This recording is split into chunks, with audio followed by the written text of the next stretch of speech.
salam sejahtera untuk kita semua, salam sehat. Dengan saya Bung Ropan, dan tetap kita akan berbicara seputar Piala Dunia Qatar 2022, di mana seluruh rangkaian pertandingan di fase grup yang terdiri dari grup A sampai grup H usai sudah. 16 tim gagal maju ke babak selanjutnya. Di fase 16 besar, 16 tim yang lolos terdiri dari juara grup dan runner up grup A sampai H. Dan babak itu ya, atau babak gugur sudah akan berlangsung di perlapan final pada hari ini jam 22.00 waktu Indonesia bagian barat, di mana tim oranye Belanda akan mengawali laga itu untuk bermain nantinya berhadapan dengan Amerika Serikat. Kemudian pada subuh nanti atau dini hari akan terlibat Messi dan kawan-kawan bersama tim Tanggo Argentina bertarung melawan salah satu wakil dari zona Asia, Australia. Kita akan lihat nantinya siapa yang akan memenangkan pertandingan. Tapi sebelumnya saya akan membahas bagaimana Brasil akhirnya kalah di grup G dari Kamerun dengan 0-1. Kamerun mampu menjinakkan tim Samba ini yang digadangkan, yang disebut-sebut sebagai calon juara dunia, ya, untuk meraih lagi apa yang mereka pernah lakukan pada 2002 saat Korea Selatan dan Jepang menjadi tuan rumah dan berhasil menjadi juara setelah memukul Jerman di final dengan 2-0.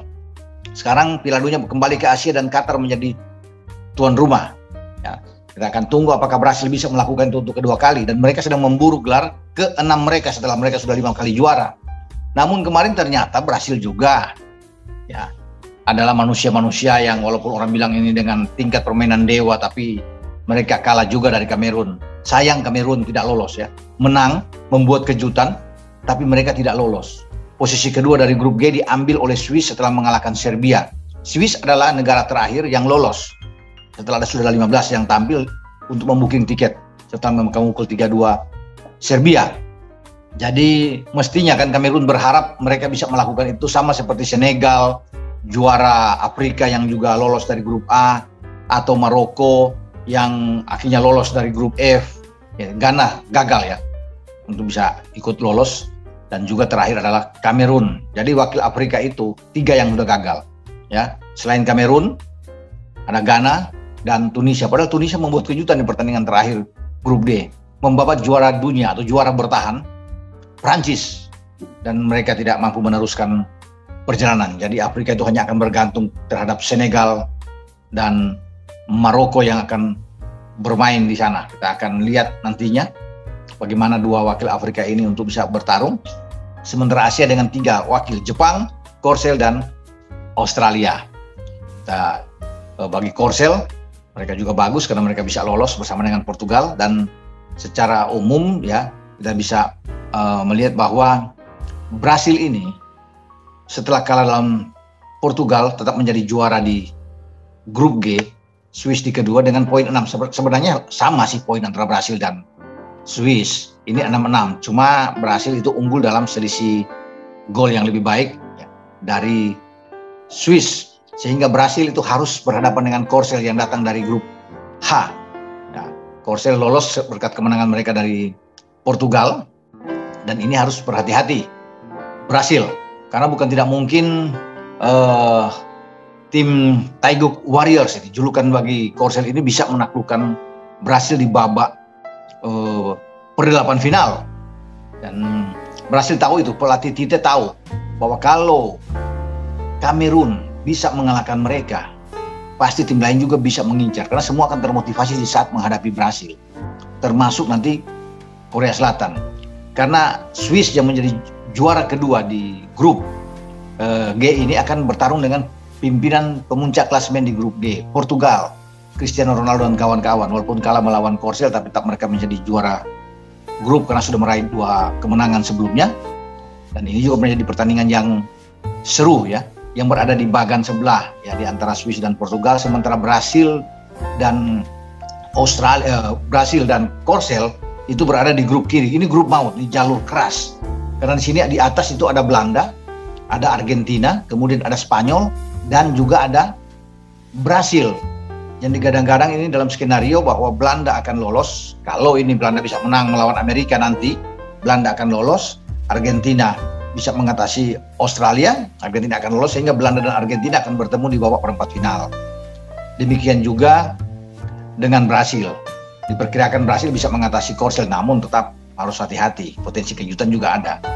Brasil bisa lolos, dan Spanyol yang sekarang sudah pindah ke sebelah. Oke, bukan Spanyol, itu yang jadi karena Jepang menjadi juara grup. Jepang ternyata yang tadinya saya mengharap Spanyol, tapi Spanyol laris karena hanya menjadi juara runner up grup E, ya. Dan mereka lari ke grup yang lebih, bagi Spanyol mungkin agak lebih lunak sedikit, ya. Nanti di sini Jepang yang akan bertarung melawan Kroasia. Nah, kalau Jepang menang membuat kejutan lagi, ya Jepang akan bertemu dengan pemenang antara Brasil Korsel. Dan ini rame. Seandainya kejutan itu datang lagi dan Korsel mampu mengalahkan Brasil, berarti Korsel akan ketemu dengan Jepang. Ini ada di perempat final. Kalau ini terjadi, Jepang mengatasi Kroasia dan akhirnya dua-dua ini ketemu, wah ini rame, seru.